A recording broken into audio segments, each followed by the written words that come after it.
Chilling tales for dark nights.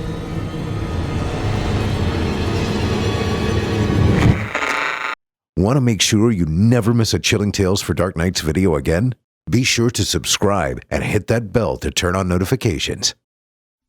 It's time to turn off the lights and turn on the dark. Chilling tales for dark nights.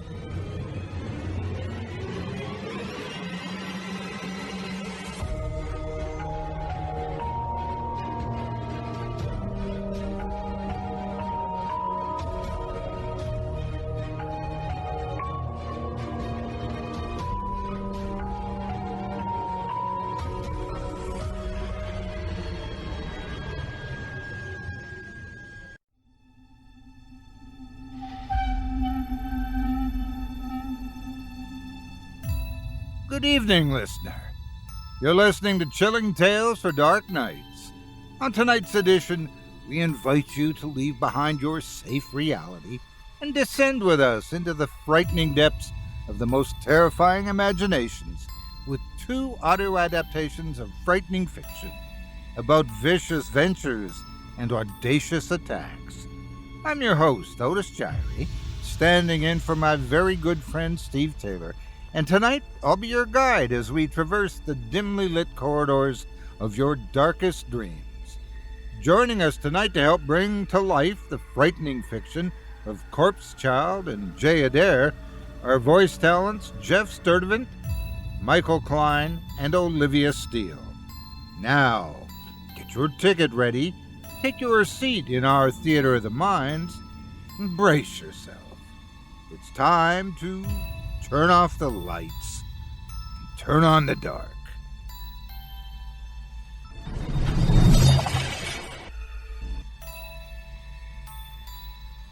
Our first tale this evening is written by Corpse Child and is performed by Geoff Sturtevant. In it, a young boy ventures out into an abandoned world in search of a fabled amusement park, encountering terror along the way. Now, without further ado, I present to you The Promised Land.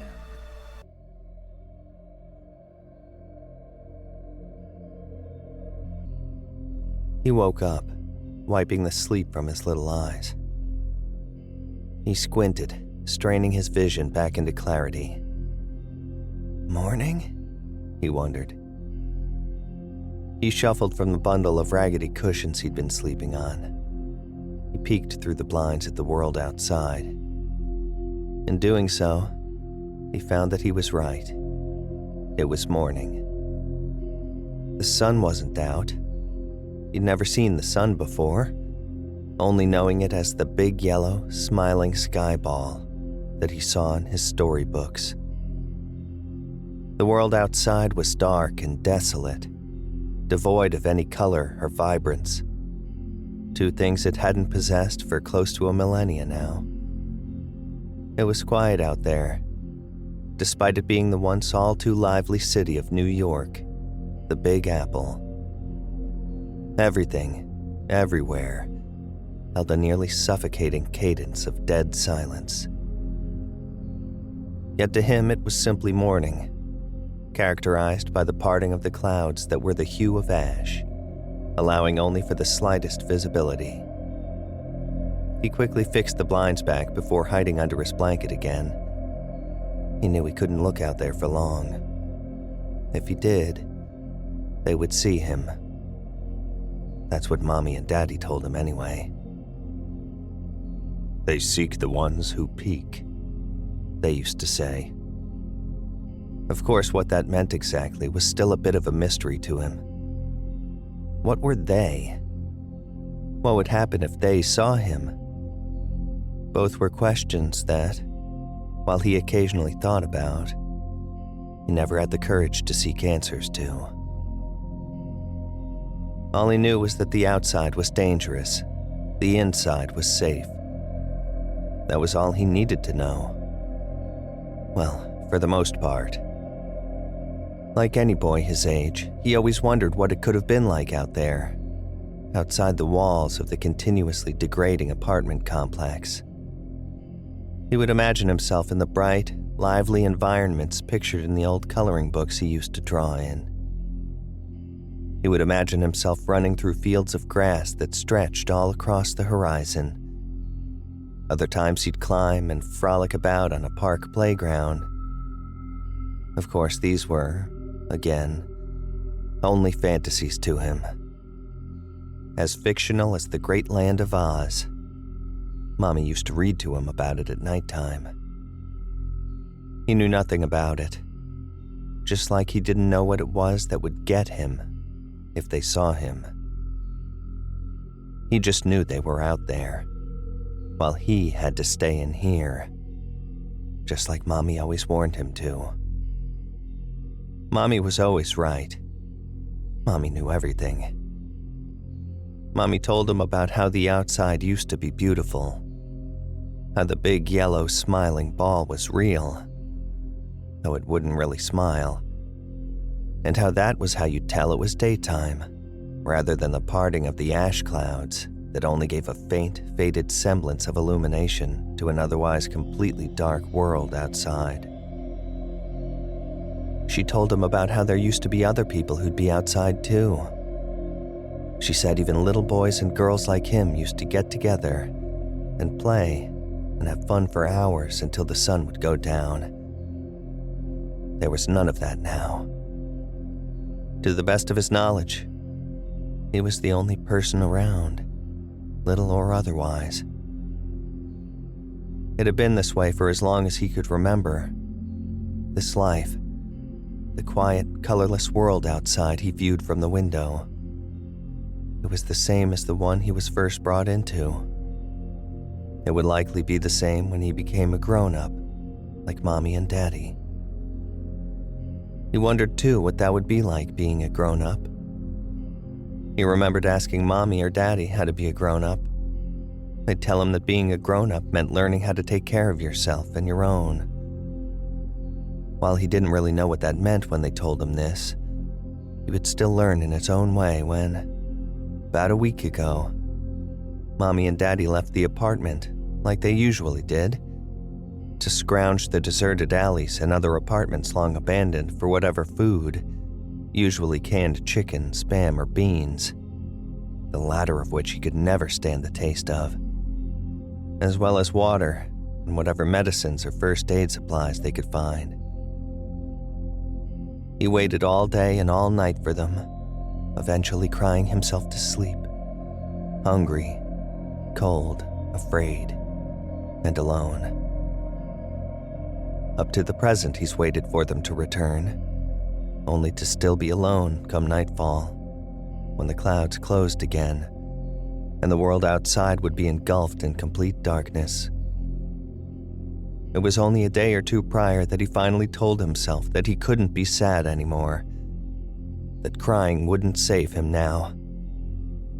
He had to be a big boy, and big boys had to learn how to be okay without mommies and daddies around all the time. He went into the kitchen. He was hungry. He would have liked to have some of the peanut butter cheese crackers Mommy would occasionally find for him. He thought maybe there'd even be a Twinkie. He loved those. But no, there was neither. All that was left of the gathered canned foods that was kept in the kitchen, in front of the stove that hadn't worked in close to a decade and a half, were the canned beans. He stuck his tongue out, imagining how disgusting they tasted. Yet his tummy was also rumbling fiercely. He had to eat something. Even if it meant it had to be the canned baked beans. With this, he opened one of the 3 cans left and used a fork to dig right in. The beans were every bit as unpleasant as he expected. They were cold, mushy, and just generally didn't taste good. He'd have spat them back out immediately if he hadn't been so hungry. All he could think about was trying to fill his belly the best he could. So instead, he closed his eyes and tried to imagine that, instead of those nasty canned beans, they were Twinkies. Mashed up, pasty Twinkies. Of course, it didn't really make it much better for him. They still tasted nasty. But at the very least, it made the act of choking them down slightly more bearable. Once he'd eaten, he went into the living room and returned on Daddy's old radio. He always loved sitting in the living room and listening with Daddy to those old radio shows. Sometimes they'd tell stories of adventures, like pirates sailing the seven seas, or action ones, like cowboys chasing a train full of bandits, the Lone Ranger being one of his all-time favorites. Other times, the people on the radio would tell jokes that made Daddy laugh hard. He laughed too, even if he didn't actually know what they were talking about. He just thought it was funny whenever they heard them use a bad word. Couldn't repeat it, though. He flipped around for a while, finding most of the stations to be dead air. "Come on, stupid radio," he said, beating the top of it with his fist. It was the same tactic Daddy always used when he had trouble getting it to work. "Just gotta make it get its act right, hey, little buddy?" Suddenly, through the fuzz, a man's voice came through. Faintly, but still there. "So come on down, folks. Bring the kids. I say bring the kids. The Promised Land. We've got fast rides, slow rides. We've got clowns. We got games, candy, prizes, and so much more, ladies and gents. So I say again, come on down to the Promised Land, where we promise nothing but a good time." He smiled. He always got excited hearing that commercial. The man's funny voice made him giggle. He always tried to imagine what the Promised Land would look like, what it would be like. The rides, the games, the prizes, the clowns. He remembered how he'd sometimes hear Mommy talk about that stuff, but he'd never seen any of it for himself. Mommy told him about how the games were always super weird, but if you won, you'd get a big stuffed animal. Just like Patches, the little blue bunny he slept with each night, but even bigger. She said the clowns were funny men, like the ones that said the bad words on the radio, who dressed up weirdly and did a whole bunch of silly things. Of course, what excited him the most, more than the games or the clowns, would be the candy. Mommy told him there was all sorts of it. Twinkies, too. She told him there was even a weird type of candy that felt like eating a pillow that had pretty colors. That always sounded funny to him. Eating a pillow? Who'd want to do that? All the same, it sent his little head spinning. He'd asked a few times before if he could go. He'd always wanted to go. Mommy always told him that she and Daddy would think about it. They were always just thinking about it. He grabbed his bunny and sat on the floor while the radio aired an episode of The Black Pirate Ship. Instead of listening to the radio, soaking in every bit of the adventure like he usually would, he couldn't stop thinking about it. The Promised Land. All the candy, all the rides, all the fun, all of it. He wanted it. He looked around the living room, sighing. "I don't want to be in here anymore." He peered through the blinds into the dim, desolate outside. Why can't I go out there? Just once. He thought about how Mommy and Daddy always told him it wasn't safe outside. They said they were monsters out there, big and scary, and they liked to eat people, especially little boys.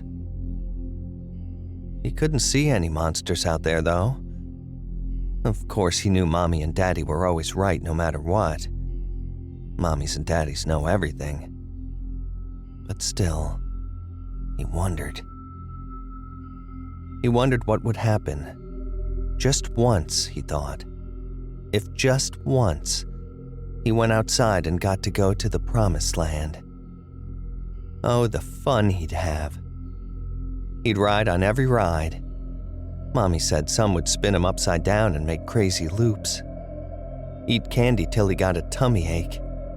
Play all the games, win all the prizes, do it all. If only just once. What if I go? He thought. He looked around.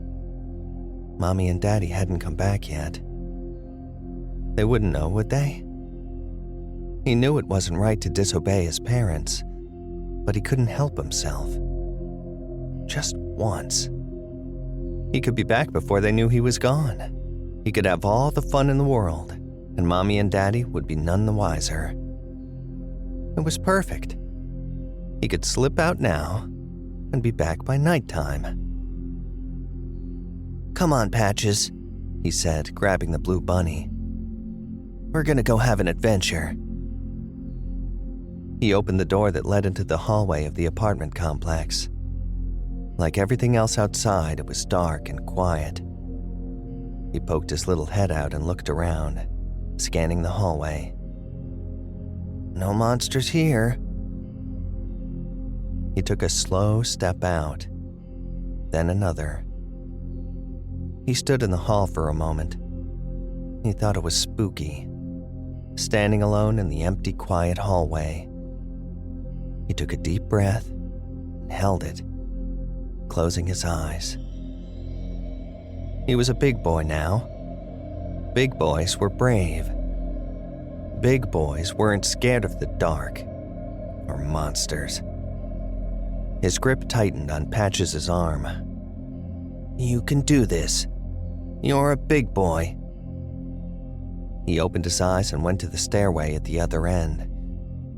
There at the balcony, overlooking the empty street below, he stood. He'd done it. He was finally outside. Now he'd get to go have fun in the promised land. He put on his most excited smile and bounded down the steps. Once down the steps, he sprinted down the dark, empty street. He ran until finally he started feeling cramps in his rib cage and stopped, out of breath. He turned and looked back where he came from. He couldn't see the apartment complex anymore. All there was were the disheveled remains of different stores, most of which had long since crumbled and fallen apart to a point beyond recognition. Ahead of him was much the same, with even a few empty cabs peppered in different spots. He recognized these because it was the same as the little yellow toy car Daddy found for his birthday one year. Daddy said people used to drive them around so they didn't have to walk everywhere. He said they were fast, too. Like really fast. He peered in through the driver's side window. Seeing the inside up close like this, he thought it looked so cool. He imagined he was driving the deserted cab. When he tried to pull the handle to open it, though, it wouldn't budge. Locked, tight as a drum. Oh well, he thought, before continuing on down the street. As he walked, he thought about the radio ad. He kept it on repeat in his mind, memorizing it repeatedly, hearing the funny man say, "Come on down, ladies and gents, to the Promised Land." That's right, you heard us right. The Promised Land is back, and we're bigger and better than ever.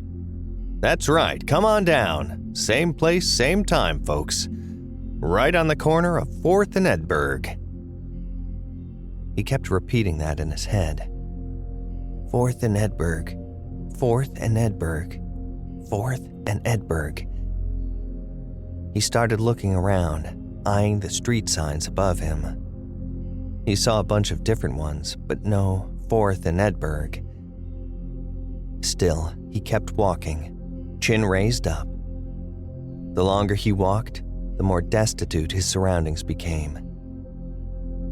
Big boy or not, he couldn't lie. It was spooky. More than this, it was still so quiet. Too quiet. No sounds could be heard, not even the breeze. No movement, no lights, nothing. He was alone. A little fish in a giant ocean, seeing it for the first time. He closed his eyes, took another deep breath, and held up Patches. Smiling, he said, "It's okay, buddy. We can't be far. We'll get to the promised land and have so much fun."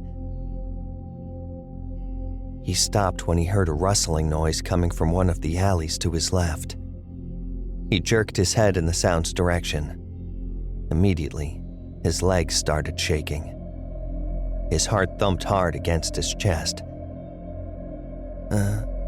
Hello? For a moment, there was nothing. Silence again. He stared at the alley. He couldn't see anything there, yet he heard it. "Who's there?" No answer. Suddenly, the rustling started again, joined by the sounds of something being knocked over. He was about to turn and take off running again when, from the darkness, a small orange kitten crept out. He stood, his heartbeat still trying to steady itself out. The kitten trotted toward him, mewing softly. He finally relaxed when it was about 3 feet from him. He liked kitties, even if this was the first real one he'd ever seen. The others being from his storybooks, like with the smiling sun. He waved to it. "Hey there, what's your name?" The kitten meowed in reply. He giggled and said, "That's a funny name. He was cut off again when sounds of growling sounded from the alley. Instantly, his body seized again in panic. Before he could do or say anything, though, another figure bounded from the alley, pouncing and snatching the kitten before tearing into it with its teeth.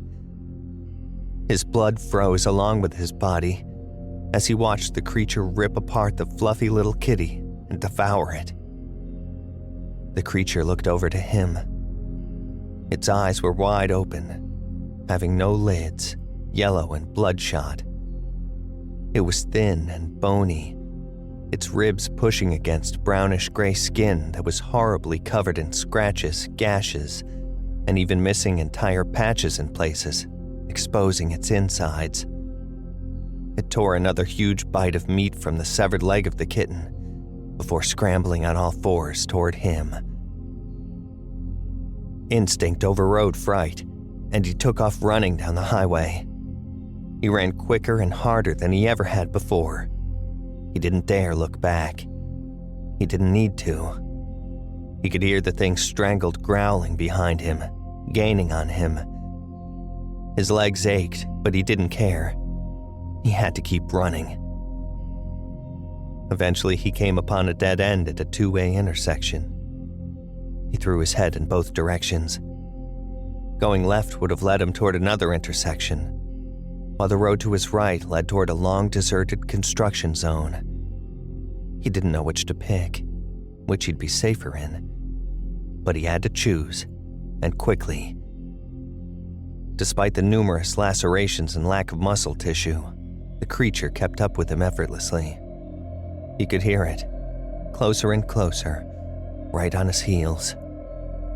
He felt the creature's icy, stinky breath prick the back of his neck. He kept running, his eyes trained forward until cutting a hard right turn into the construction zone.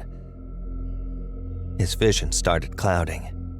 His heart raced, jackhammering so hard that at any moment, it could very well have punched straight through his little chest. His legs burned now, threatening to give from beneath him. Still, he kept running. He had to keep running. Just a little bit further. He made it through the entrance and made his way toward the skeletal frame of what would have been a skyscraper. Something else he remembered reading about in his storybooks, had it ever been finished. He got to it and peeked behind him. The creature was still coming in hot behind him, baring pointed teeth and distending its weathered, disgusting jaw. His eyes went wide with panic, and he began frantically climbing the frame. He struggled, too small to even reach the next beam going up. The creature from below began scaling the frame after him, having a much easier time working its way up. He began hopping from one to the next, grabbing and holding onto the beams while climbing them. He climbed higher and higher. The creature gained on him with each leap from one beam up to the next. He didn't know how high he'd climbed. He didn't even know how high he could keep climbing. It didn't matter. He knew he just had to keep going, or he'd be eaten like the kitty. He'd made it to the second beam from the top of the building frame when he felt it shift beneath his feet. This caused him to finally make the mistake of looking down.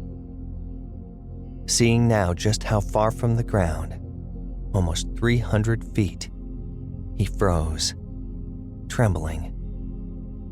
To him, he felt himself peering down into a dark pit with piles of fallen, discarded steel beams, waiting for him to flatten himself against.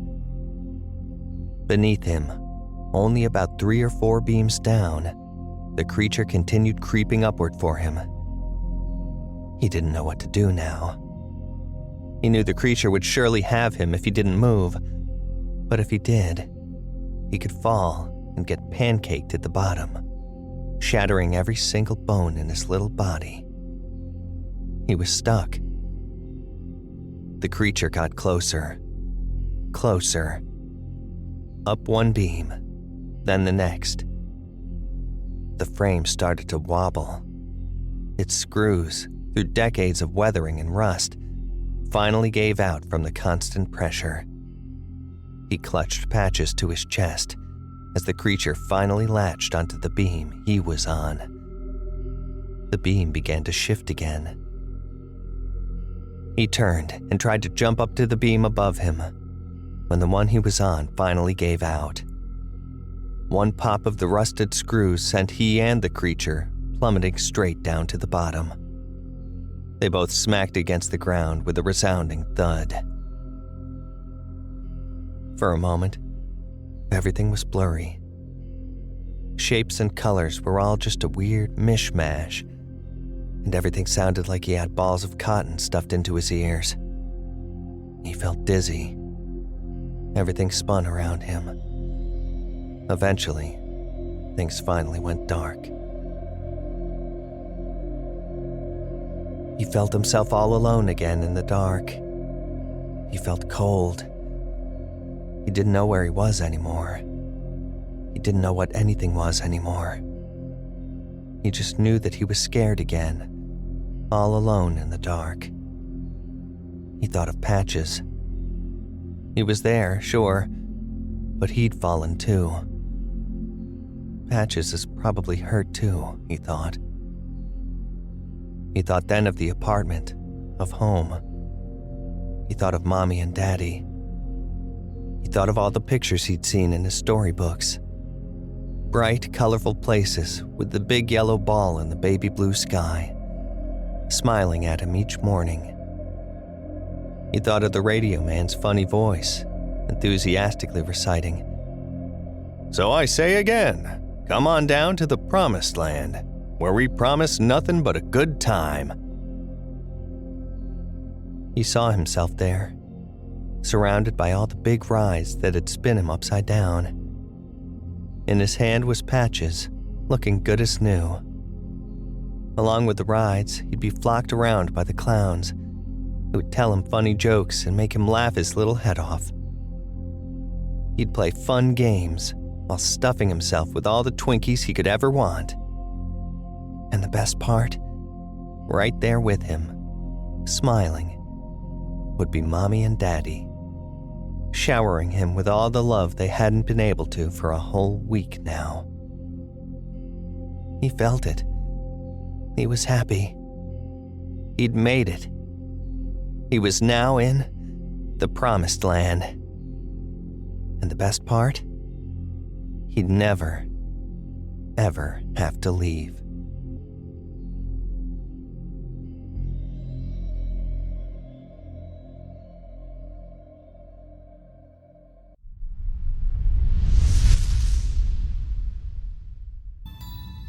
Our second tale of the evening is written by Adair and is performed by Michael Kline and Olivia Steele. In it, a vicious mob executes a horrific plan to attack a farmhouse of witches. Joe, a reluctant participant in the proceedings, encounters one of the family members while trying to escape the violence. And without any further ado, I present to you For the Good of the People.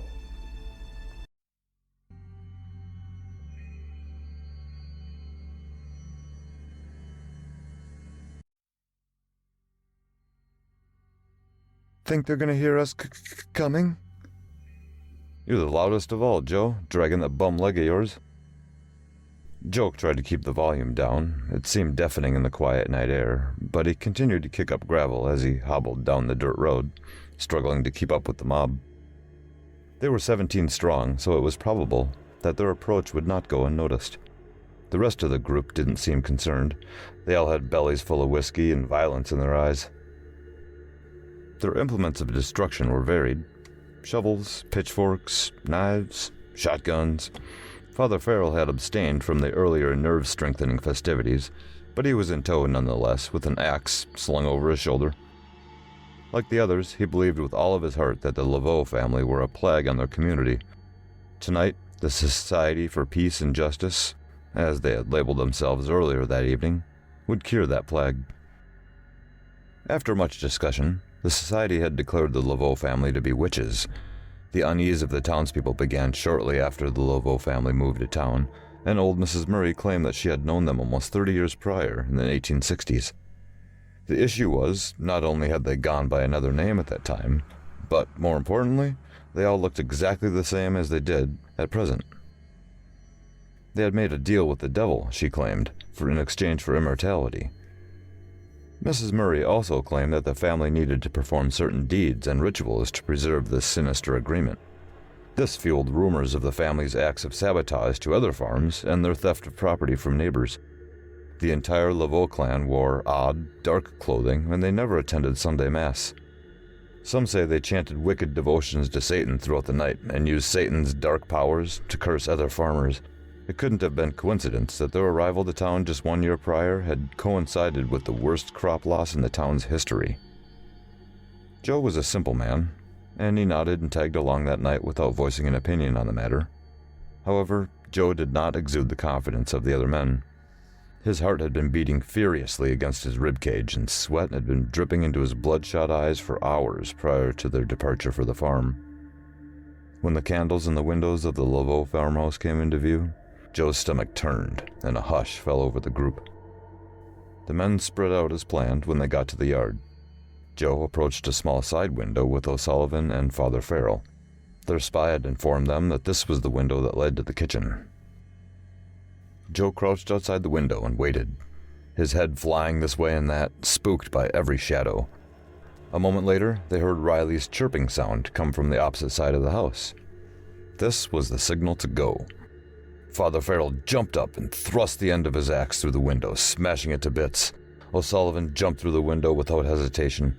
Father Farrell's pants became entangled on the jagged shards of glass around the window frame, obscuring Joe's view into the kitchen. Joe heard what sounded like a chair tumbling over and heard a voice. "What is the meaning of blam?" The blare and the flash from O'Sullivan's shotgun almost made Joe tumble back onto the grass. After Father Farrell untangled himself, Joe crawled through the window and almost fell flat on his face, immediately as his boots slid on the slick floor. He looked down to see the remains of what must have been Will Laveau. Most of his face was missing, his skull in chunks all over the kitchen floor. The dead man's body twitched, as if making an effort to fight off his attackers. Joe crumbled, gagging. He tried to catch his breath while the audio of the macabre scene in the surrounding rooms faded in and out, his senses overwhelmed and failing him. The determined footfalls of heavy boots echoed through the house and seemed to surround Joe. Intermittent screams from members of the Laveau family infested his ears like leeches as he bore witness to their slayings. There were 8 family members, and by the sheer volume of the shrieking and shouting, Joe figured most of them had already been hunted down in those initial few moments as he pathetically crouched in the kitchen. A man burst through the door into the kitchen, shakily flinging the barrel of his gun towards Joe. Joe pedaled backwards into the pantry, knocking shelves of jarred fruit onto the floor. "Joe, what the hell are you doing in here?" It was Riley. Just looking for them, the last ones. "Check the back rooms, now." Riley grabbed Joe by the collar and shoved him into a small side hallway before marching off toward the front of the house. Sweat dripped from Joe's brow as he crept through the dark, narrow hallway. He wanted to run, to slip off into the fields and abandon the scene while the others were distracted, but he had nowhere to go. He relied on the people in this town, and he relied on his farm. He hadn't been eager to go to the farmhouse, but he had aimed to choose the side of the Lord, like Father Farrell told him he was doing, though this didn't seem too godly to him. He noticed a small, narrow staircase at the end of the hall. Doubting that any of the men had even noticed it, he realized that it might present an opportunity to hide out. He would feign a search, come back down to the main floor once all the vicious noise had died out. Clambering up the staircase on all fours, Joe stepped into what he assumed would be an attic, but was surprised to see an expansive bedroom. He was even more surprised to see a member of the Laveau family sitting cross-legged at the far end of the room, her dark silhouette lit by a single candle directly behind her. This was the teenage daughter, Angelica, Joe realized. Despite the chaos below, Angelica sat, unflinching, in her stained white sleep dress, her head down and long greasy black hair obscuring her face. Did she realize what was going on right below her? Then Angelica spoke. The voice seemed to surround Joe, and he wasn't sure that it was coming through the mess of dark hair at first. It sounded like a warped combination of the high-pitched voice of a young girl and the raspy, rumbling voice of an enraged, colossal man. "You evil men. How dare you enter our home and place judgment upon us?" I'm sorry, Joe stammered. I never meant... Instead of blaming us for your many problems, perhaps you should all turn to a mirror. She stood up slowly on bare feet and started taking slow steps towards Joe. "You are oppressors of the oppressed," she continued. "You all lie, cheat, and steal. You all avert your eyes to the crimes of others to protect your positions in this horrific community." Little miss, hand to heart, I never wanted to hurt nobody. Joe tried to back away as Angelica moved closer, but he felt paralyzed, as if his boots were made of concrete. "You put the blame on our family. But I will show you the truth, simpleton. You will see what you and your people have done." Angelica's head flew upright and she bared her teeth as she jumped at Joe from across the room, flying at him with tremendous speed. Her hands cracked into Joe's temple and he fell onto the dusty floor. And there was darkness. "Wake up, Joe! Come on, you bastard, wake up!" A violent scene came into view as Joe slowly opened his eyes. He flung his head back in a futile attempt to escape the heat coming from the burning farmhouse. In doing so, he saw that he was being dragged by the arms away from the fire by O'Sullivan. Joe began flailing his arms wildly, and O'Sullivan let him go. Dropping down to the grass, exhausted, Joe scrambled onto his hands and knees and crawled back further to escape the intense fire. "You stupid ass, you almost got yourself killed!" O'Sullivan screamed. "You were damn lucky I saw you up there when we were lighting it up." They must have killed them all, including Angelica, Joe realized. He turned to see the members of the Society for Peace and Justice spread out across the lawn, most soaked in the blood of the Laveau family. He saw a range of emotions from the group. Some smiled and laughed, some looked somber, and some looked bloodthirsty and ready to move on to another home for more carnage. Without warning, Joe felt an urge to speak, and he did so more clearly and confidently than he ever had in his entire life. "I have seen your misdeeds as clearly as I see you all now. The sins against God were not committed by this poor family, but by you." The men stood, mouths agape. Most couldn't recall ever hearing Joe string together a proper sentence, so his words astonished them to silence. "You accuse this family of crimes only to conceal your own wrongdoings, like Patrick here." Joe pointed an accusatory finger and strode towards the young man. "I know it was you who torched O'Sullivan's barn. You were angry and felt that he didn't pay you enough for those deliveries. O'Sullivan raised an eyebrow towards Patrick. That true, son? Oh, he's just talking is all. No way I done that. Patrick replied. The men shifted uneasily. Joe was a simpleton, but not a liar. It was too bad that we can't know for sure, huh, Sullivan? Joe continued. If only someone were there to witness the crime, like maybe your wife. She should have been there, right? Did you ever wonder why she was nowhere to be found when you heard about the fire and rushed home from the pub? Her explanation about running errands never really made sense. I suppose she didn't have much time to get her story straight when she was busy keeping the sheets warm in Riley's bed. O'Sullivan furrowed his brow. How did you know about... What is this? He trailed off and started pacing. Then he cocked his gun and lowered the barrel at Riley. You son of a bitch! He spat. The men grabbed O'Sullivan. Riley tried to grab at his gun. As the men struggled with each other, Joe strode between them, loudly listing off other men's transgressions one after another. Theft, sabotage, violence, rape. As the crimes grew in number, the men grew angrier and more violent. With weapons already stained with the blood of the Laveau family, the men turned on each other, and the front lawn of the farmhouse became a battleground. Joe sauntered the perimeter, casually stating crime after crime until he was silenced by a knife to the back. Head throbbing and heavy, Joe fought to open his eyes and focus.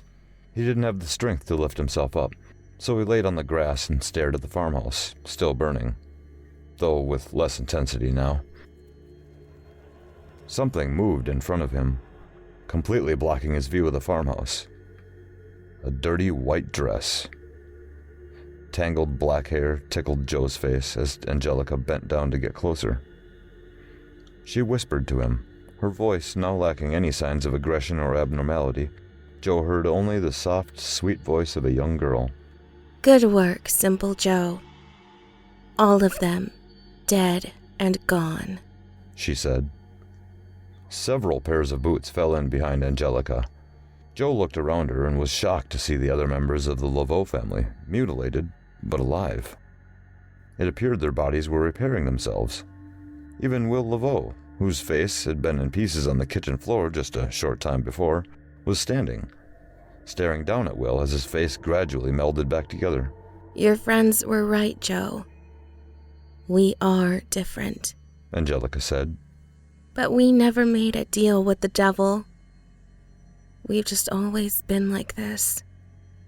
We've been moving around for centuries and thought this was a good town with good folks. I guess we were wrong. She looked around at the gruesome scene. Looks like you'll have to explain yourself here, Joe. Good luck. Angelica turned with her family. Joe laid motionless, watching them as they slowly disappeared into the neighboring cornfield. Joe's enhanced intellect faded as the family vanished from view. His thoughts transformed from clear and solid into the jumbled and confused mush they were when he had arrived at the farm earlier that night. Stumbling to his feet, Joe started the long walk back towards town, trying to think of what he would tell everyone as the corpses rotted and the farm smoldered behind him.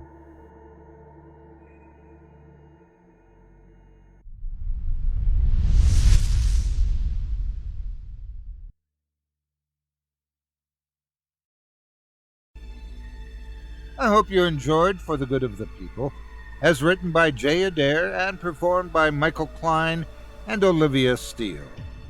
Now to the shows. Longtime resident in Powerhouse, Otis Gyrie. Hey, that's me. It says I have my very own show here on the network, Scary Stories Told in the Dark, which you can hear every Sunday night. That's true. And on that note, be sure to check out the other shows we offer on our network. We have Fear from the Heartland, featuring horror stories brought to you from the Heartland, airing Wednesdays. Eric Peabody's Horror Hill, a podcast dedicated to some of our deeper and darker tales. We hope you check them out. And Drew Blood's Dark Tales airs Fridays, featuring some southern down-home horror. Now, Our weekly descent into the depths has just about come to a close, but before we go, I'd like to take a moment to thank you for joining us tonight, and remind you to take a moment to stop by our iTunes page and leave Chilling Tales for Dark Nights a 5-star review and a kind word, and follow us on Facebook, Twitter, and Instagram if you haven't already.